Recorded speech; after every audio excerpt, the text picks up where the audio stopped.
हे पितरांनो तुम्हाला नमस्कार करतो. ओम श्री गणेश देवताय नमः. ओम श्री कुलदेवताय नमः. ओम श्री गुरुदेवताय नमः. ओम सर्व श्री इष्टलिंग देवताय नमो नमः. शिवशरणात मित्रांनो, मी कडा परत एकदा आपल्या समोर हजर आहे. माझ्या धर्मकरम चॅनलमध्ये आपले सहर्ष स्वागत करीत आहे. मित्रांनो, पंचांगाचे आता आपल्या समोर सादर करीत आहे.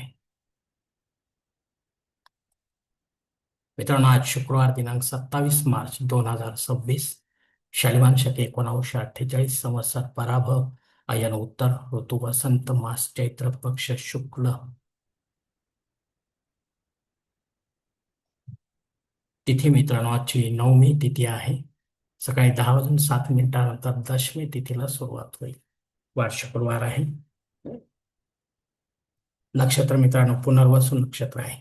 दुपारी 3 वाजून 24 मिनिटानंतर पुष्य नक्षत्राला सुरुवात होईल. योग मित्रांनो अतिगंड योग आहे. रात्री 10 वाजून 10 मिनिटानंतर सुकर्मा योगाला सुरुवात होईल. करण मित्रांनो कौलव आहे. सकाळी 10 वाजून 7 मिनिटानंतर तैतील करण्याला सुरुवात होईल आणि रात्री 9 वाजून 24 मिनिटानंतर गरज करण्याला सुरुवात होईल. मित्रांनो, प्रमुख ग्रहांची राशी तिथे पहाटे 5:30 वाजता अशी असणार आहे. सूर्य आणि शनिदेव मीन राशीत असतील, तर चंद्र आणि गुरु मिथुन राशीत असणार आहे. मित्रांनो, सध्या चंद्र राशीनुसार कुंभ, मीन व मेष या 3 राशींना साडेसाती सुरू आहे. या राशींच्या जातकांना साडेसातीचा त्रास होत असेल, त्यांनी कृपया आपल्या जन्मकुंडलीमधील शनिदेवतेची पोझिशन ज्योतिषाच्या माध्यमातून समजावून घ्यावी. ती जर अशुभ स्थितीमध्ये असेल तर आपल्याला शनिदेवतेची धार्मिक सेवा नक्कीच करावी लागणार आहे. अन्यथा सेवा करण्याची गरज राहणार नाही. मित्रांनो, मुंबई भागातील सूर्योदय असते याप्रमाणे. सूर्योदय सकाळी 6 वाजून 38 मिनिटांनी असेल, तर सूर्यास्त सायंकाळी 6 वाजून 50 मिनिटांनी असणार आहे. मित्रांनो, गोचर ग्रहांची सद्यस्थिती सुद्धा जाणून घेऊया. अस्तंगत ग्रहांमध्ये मंगळ ग्रह 10 नोव्हेंबर 2025 पासून, तर शनी ग्रह 12 मार्च 2026 पासून अस्तंगत झालेले आहेत. हे दोनही ग्रह आपल्याला काय फळ देतील आपल्या जन्मकुंडलीच्या माध्यमातून, ते देखील ज्योतिषी आपल्याला समजावून सांगते. मित्रांनो, आता या पंचांगाच्या आधारे आपण आजच्या पूजेसाठी लागणारा छोटासा संकल्प सोडणार आहोत. तेव्हा आपण आपल्या उजव्या हाताच्या तळहातावर एक पळी पाणी, थोडे अक्षर, एक फुल वा फुलाची पाकळी घ्या आणि आज छोटासा संकल्प म्हणायला सुरुवात करा. मित्रांनो, हरे ओम. शिव शिव शंभोरा. प्रवर्तमान सत्य ब्रह्म. द्वितीय परार्थे श्वेतवराह कल्पे वैवस्वत मन्वंतरे कलियुगे प्रथम पादे जम्बूद्वीपे भरतवर्षे भरतखंडे मेरो दक्षिण दिग्भागे महाराष्ट्र देश व्यावहारिक चांद्रमान शालिवान शके 1948 प्रभावादी षष्ठी संवत्सरामध्ये पराभव नाम संवत्सरी उत्तरायणे वसंत ऋतू चैत्र मासे शुक्ल पक्षे भृगु वासरे पुनर्वसु नक्षत्र अतिगंड योगे कौलव करणे नवमी शुभती तो वीर गोत्र उत्पन्न में कडप्पा मोपात दुरित अक्षय द्वारा श्री पार्वती पती परमेश्वर पित्यर्थ विधिवत नित्य देवपूजा एवं इष्टलिंग पूजा करिष्ये. मित्रांनो, याच ठिकाणी हा संकल्प संपलेला आहे. तेव्हा आपण आपल्या उजव्या हाताच्या तळहातील संकल्पाचे पाणी समोरच्या निर्माल्याच्या थाळीत सोडून द्या. मित्रांनो, या संकल्पाची वेळ मर्यादा जी आहे ते सकाळी 10 वाजून 7 मिनिटांपर्यंत आहे. या वेळेनंतरही आपल्याला संकल्प सोडायचा असेल कुठल्याही धार्मिक विधीच्या संपन्नतेसाठी, तर कृपा करून आपण वरील बदललेल्या पंचांगाचा आधार घ्यायचा, नवीन संकल्प तयार करायचा आणि त्या संकल्पात आपण करत असलेल्या धार्मिक विधीचा उल्लेख अवश्य करायचा. तेव्हाच आपली धार्मिक सेवा संबंधित देवतांपर्यंत पोहोचेल आणि त्यांचे आशीर्वाद आपल्यापर्यंत पोहोचतील. आपले जीवन अधिक सुखमय पडेल. मित्रांनो, आता पंचांगातील इतर काही महत्वाची जी माहिती आहे ती आता आपण पाहणार आहोत. पंचांग शुद्धी मित्रांनो सकाळी 10 वाजून 7 मिनिटानंतर आहे. दिनविशेष मध्ये कुळदेवीला दवना वाहायचा आहे.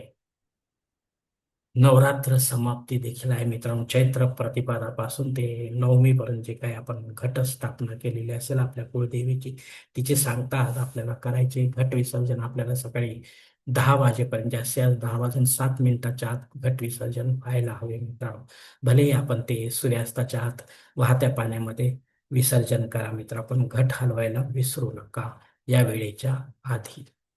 दशमी श्राद्ध कर्म आहे. मित्रांनो, तर या तिथीवर जर आपल्याला सोडून आपले नातेवाईक किंवा आपल्यावर अवलंबून असलेले नाते संबंध परलोकात निघून गेले असतील, तर त्यांच्या नावाने आपल्याला पिंडदान युक्त किंवा पिंडदान रहित असे श्राद्ध कर्म करणे गरजेचे आहे.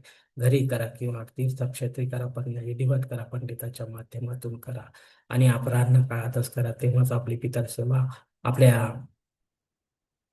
पितरांपर्यंत पोहोचेल आणि त्यांचे आशीर्वाद आपल्यापर्यंत पोहोचतील. आपले जीवन अधिक सुखमय पडेल मित्रांनो. मित्रांनो, हे नवरात्र समाप्ती जी आहे ही आपल्याला अश्विन नवरात्राप्रमाणेच करायची आहे. यामध्ये आपल्याला 9 कन्या जे आहेत त्यांचे पूजन, मान सन्मान, अन्न वस्त्र त्यांना देऊन त्याचा सन्मान करायचा आहे मित्रांनो, हे लक्षात घ्या मित्रांनो. अग्नी पृथ्वीवर सकाळी 10 वाजून 7 मिनिटांपर्यंतच हजर आहे, त्यानंतर नाही. जर आपल्याला नव्याने काही होम यज्ञ कर्मकांड सुरू करायचे असेल तर ते आपण अवश्य सुरू करू शकता. पण पुढे जाऊन ते जर बंद पडेल तर मग आपल्याला दोष देखील लागू शकतो मित्रांनो. राहू काळ सकाळी 10:30 ते 12 वाजेपर्यंत आहे. या 1.5 तासाच्या काळात राहू अत्यंत प्रभावी असल्यामुळे तो आपल्या कामांमध्ये अडथळे निर्माण करला. तेव्हा शक्यतो आपण या 1.5 तासाच्या काळात रेग्युलर जी कामे आहेत तीच करावी. विशेष किंवा महत्वाची कामे करू नये, अन्यथा आपल्याला अपयश येण्याची शक्यता जास्त राहते. धन्यवाद मित्रांनो. आजचा हा पंचांगा संबंधीचा व्हिडिओ मी याच ठिकाणी संपवत आहे. आपण जर माझ्या मतास सहमत असाल तर कृपया माझे धर्मकरम चॅनल सबस्क्राईब करा, लाईक करा, आपले कुटुंब मित्रपरिवारासह शेअर करा. तसेच कॉमेंट्स बॉक्समध्ये आपले मत अवश्य नोंदवा आणि माझा पुढील व्हिडिओ आपल्यापर्यंत पोहोचण्यासाठी बेल बटन अवश्य दाबा. धन्यवाद मित्रांनो. पुढील भेटीपर्यंत आपण खुश राहा, आनंदी राहा, प्रसन्न राहा. हरिओम. शिव शंभू महादेव.